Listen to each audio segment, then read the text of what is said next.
नमस्ते बच्चों।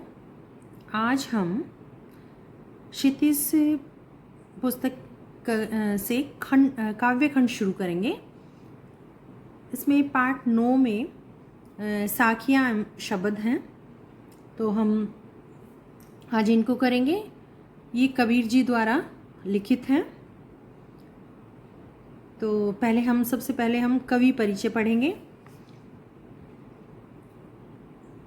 कबीर जी जो हैं भक्तिकालीन निर्गुण संत परंपरा के प्रतिनिधि कवि कबीर जी का जन्म और उनकी मृत्यु के बारे में अनेक बातें प्रचलित हैं, यानी कि उनका कुछ पक्का नहीं है कि उनका जन्म कौन से सन में हुआ और उनकी मृत्यु कौन से सन में हुई।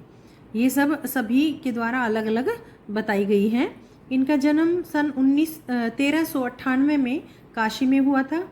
कहा जाता है कि इन्हें एक विधवा ब्राह्मणी ने लोकलाज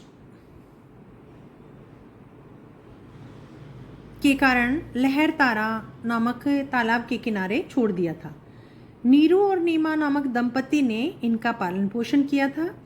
इन्होंने विधिवत शिक्षा नहीं पाई, परंतु सत्संग, पर्यटन तथा अनुभव से जो ज्ञान प्राप्त किया वही इनके साहित्य का स्रोत बना।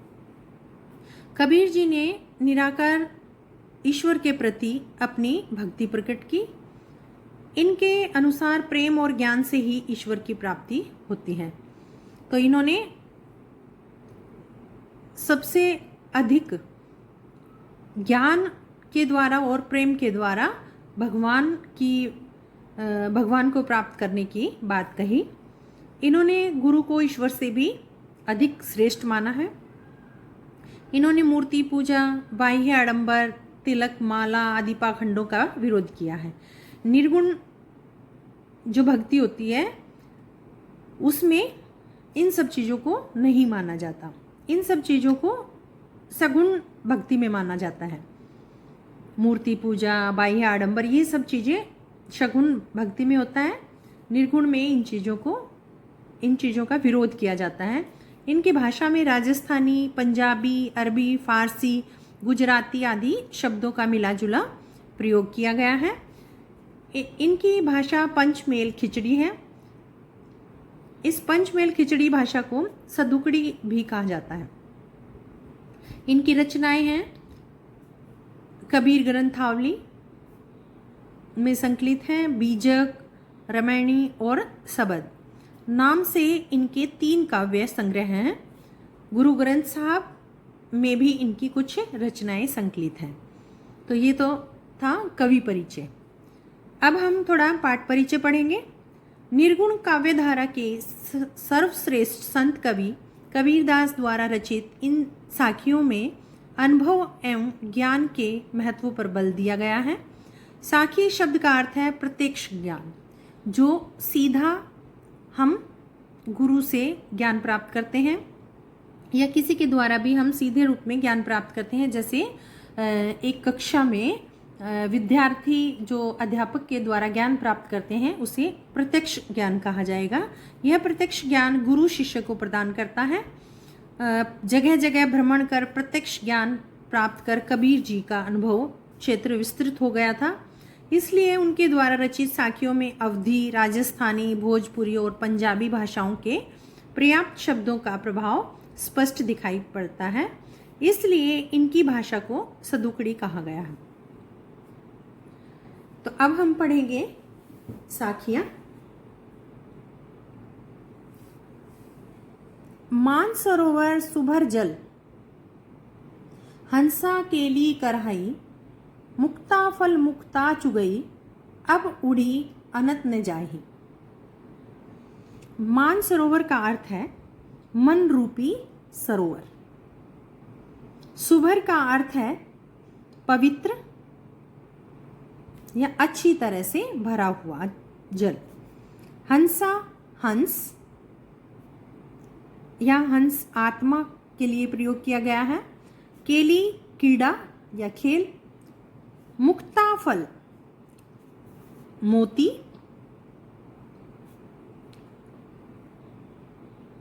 अनथ का अर्थ है अन्यत्र या दूसरी जगह। तो सबसे पहले हम इसका प्रसंग लिखेंगे। प्रसंग में लिखेंगे, प्रस्तुत साखी में संत कबीर ने आत्मा परमात्मा के संबंधों के रहस्य को स्पष्ट किया है। तो अब इसका भावार्थ बताएंगे हम। इस साखी में भगवत प्रेम का वर्णन किया गया है। भक्त ईश्वर भक्ति में लीन हो जाते हैं। भक्त ईश्वर भक्ति में लीन हो जाते हैं जब ज्ञान रूपी जीव अर्थात आत्मा मन रूपी सरोवर में विहार करता है और वहां वह मुक्ति रूपी मोतियों को चुगता है। तब उसे और कहीं भटकने की आवश्यकता नहीं पड़ती। जीव को जब ईश्वर प्रेम की प्राप्ति हो जाती है तब जीव इधर उधर नहीं भटकता। यानी कि मनुष्य किसी भी कार्य में इतना लीन हो जाता है कि वह उसको और किसी चीज के लिए परवाह नहीं है। तो यहाँ जो है, जीव को जब ईश्वर प्रेम की प्राप्ति चाहिए और वह प्राप्त हो गई है तो वह इधर उधर उसको नहीं भटकना पड़ता। वह सांसारिक मोह माया के बंधनों से मुक्त हो जाता है कि सांसारिक मोह माया ना उसे धन से, ना किसी परिवार से, इन चीज़ों से उसे कोई बंधन नहीं है। वह सिर्फ ईश्वर की भक्ति में लीन है। उसकी सांसारिक सुख सुविधाओं में कोई रुचि नहीं रहती। वह सदैव आनंद में मगन रहता है। यानी कि वह ईश्वर की भक्ति में इतना लीन हो जाता है कि उसको और कुछ नहीं चाहिए। इस साखी में आत्मा परमात्मा के संबंध का रहस्य समझाया गया है। आत्मा परमात्मा का ही अंश है और वह हमारे अंदर ही रहती है। इसे ढूंढने के लिए कहीं और जाने की आवश्यकता नहीं है। इस साखी में बाह्य आडंबरों यानी कि बाहरी दिखावों के एवं तीर्थ स्थलों का विरोध किया गया है, क्योंकि कबीर जी ने बाहरी आडंबरों का हमेशा विरोध किया है। उन्होंने दिखावे में विश्वास नहीं किया और वह कहते हैं कि भगवान को हम घर बैठकर ही याद कर सकते हैं। यह जरूरी नहीं है कि वह हम मंदिर जाएं या हम कहीं और किसी भी तीर्थ स्थान पर जाकर हम ईश्वर को याद करें। हम कोई भी अच्छे कामों के द्वारा और अच्छे ज्ञान के द्वारा भी हम ईश्वर को प्राप्त कर सकते हैं। तो इस तरह से आपको प्रसंग लिखना है और भावार्थ लिखना है और इसमें आए हुए सभी शब्दार्थ याद करने हैं।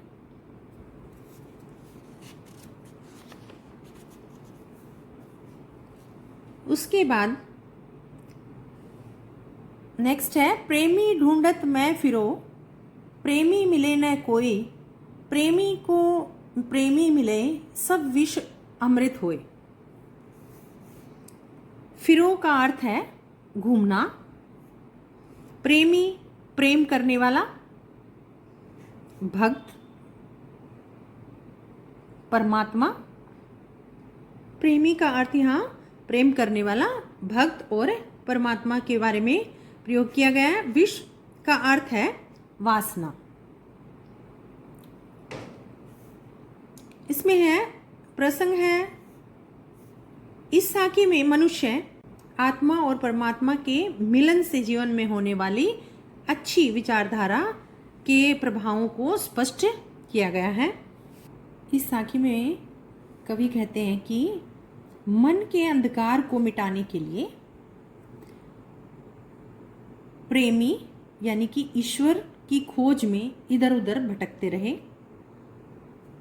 क्योंकि जीवन में सच्चा प्रेमी या हम कह सकते हैं कि ईश्वर मिल जाने पर जीवन सफल हो जाता है।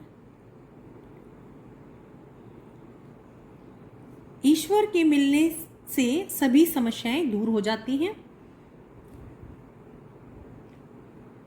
विपरीत परिस्थितियां अनुकूल हो जाती हैं, मन का मैल धुल जाता है,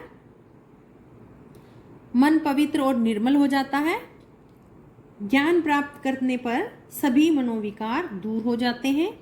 भक्त ईश्वर की भक्ति में लीन होकर एक साथ एकाएक हो जाता है, यानी कि भक्त ईश्वर की भक्ति में लीन हो जाता है और वह अपने आप को बहुत खुश समझता है। अब है नेक्स्ट, हस्ती चढ़िए ज्ञान को सहज दुलीचा डारी, स्वान रूप संसार है भूखन दे झक मारी। अब इसमें हस्ती का अर्थ है हाथी, सहज का अर्थ है स्वाभाविक, दुलीचा कालीन, स्वान का अर्थ है कुत्ता, झक मारना वक्त बर्बाद करना, झक मारना वक्त बर्बाद करना। तो इस साखी में ज्ञान के महत्व को दर्शाया गया है। ईश्वर प्राप्ति में ज्ञान को आधार माना गया है।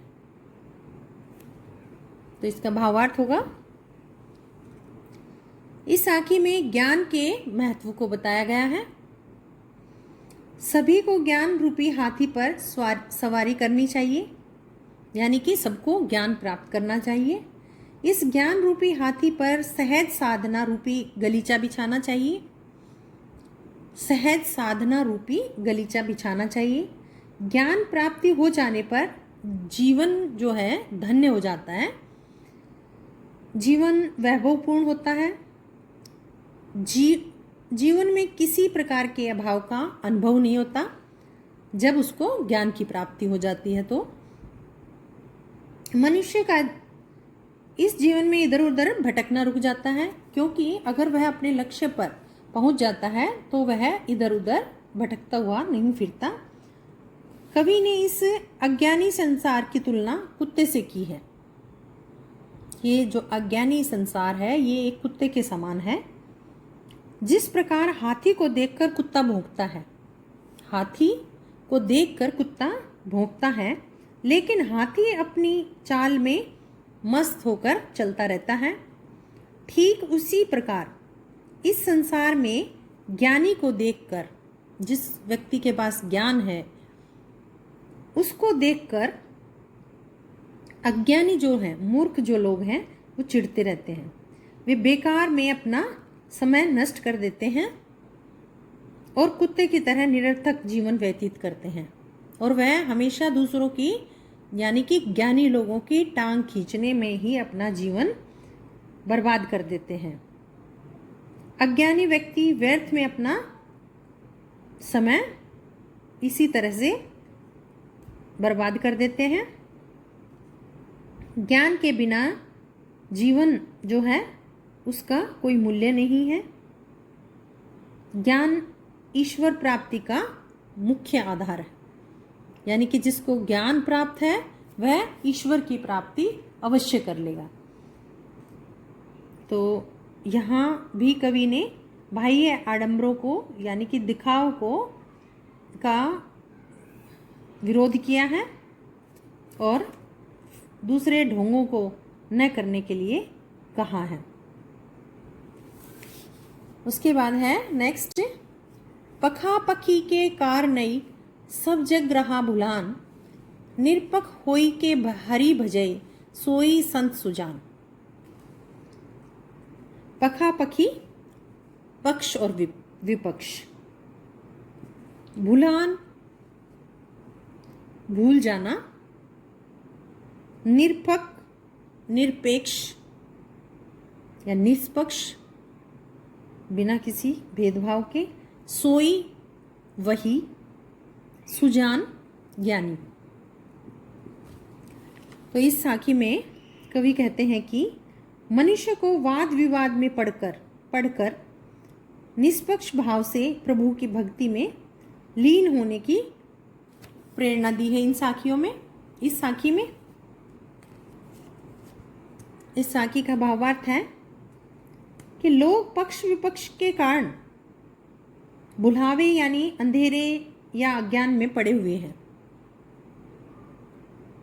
जो किसी पक्ष के साथ जुड़ जाता है उसे उसमें अच्छाइयाँ ही अच्छाइयाँ नजर आने लग जाती हैं, जबकि दूसरे पक्ष की अच्छी बातें भी बुरी नजर आने लग जाती हैं। यानी कि हम जिसमें विश्वास करते हैं हमें वह सब कुछ अच्छा ही अच्छा दिखता है, और जिसमें हमें यानी कि जो हमारे पक्ष में नहीं है उसमें अगर कोई अच्छाई भी है तो भी हमें वह बुराई के रूप में दिखाई देती है। अपने पक्ष के प्रति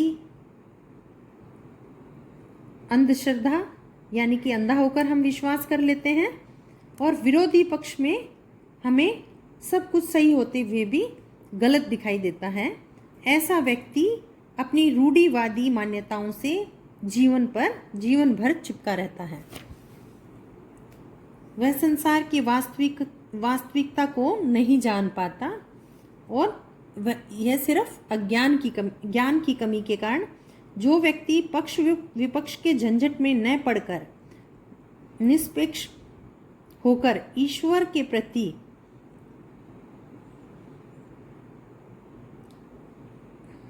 एक निष्ठ रहता है, उसी व्यक्ति को ज्ञान की प्राप्ति होती है, या उसी व्यक्ति को ज्ञानी कहा जाता है।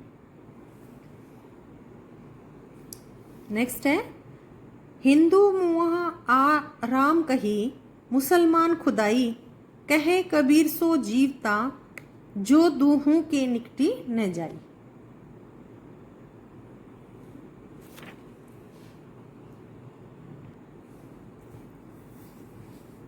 मुहा का अर्थ है मर गया, खुदाई खुदा या अल्लाह से संबंधित, सो वही, जीवता जीवित है, दूहु दोनों। तो इस साखी में बताया गया है कबीरदास जी धार्मिक मतों एवं अन्य दूसरी बातों से बचने की सलाह देते हैं। उनका मानना है कि ईश्वर एवं धैर्य के सभी रूपों का मूल तत्व समान होता है। इन पंक्तियों का भाव है कि हिंदू राम का नाम लेते लेते, मुसलमान खुदा का नाम लेते लेते मर जाते हैं। ये दोनों अपना जीवन नष्ट कर लेते हैं। हिंदू और मुसलमान सभी लोग अपने अपने धर्मों के गुणगान करते हुए अपना जीवन नष्ट कर देते हैं। वही व्यक्ति सच्चे अर्थों में जीवित है जो इन दोनों के निकट नहीं जाता।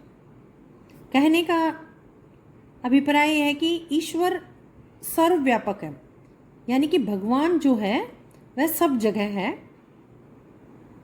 लोग इस संदेह में उन्हें अलग अलग मानते हैं कि राम और खुदा एक ही हैं।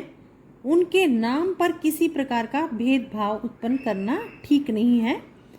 आज अच्छा जीवन वही व्यक्ति जी सकता है जो किसी संप्रदाय विशेष के बहकावे में न पड़कर अपने कर्तव्य पथ पर निरंतर आगे बढ़ता रहता है। इन सब झंझटों से दूर रहने वाला ही उचित ढंग से जीवन जी सकता है। यानी कि भगवान एक ही है। भगवान को अलग अलग धर्म के लोग अलग अलग नामों से पुकारते हैं, जबकि वह भगवान एक ही है। तो हमें इन सब बातों से दूर रहकर और सही अर्थों में भगवान को याद करेंगे तो हम सही जीवन जी सकते हैं। तो आज हम इतना ही करेंगे। अगली कक्षा में बाकी बचा हुआ भाग करेंगे। तो आपको ये साखियाँ अच्छी तरह से लिखनी है और याद करनी है। कॉपी में लिखनी है आपको, और ये सभी अच्छी तरह से याद करनी है।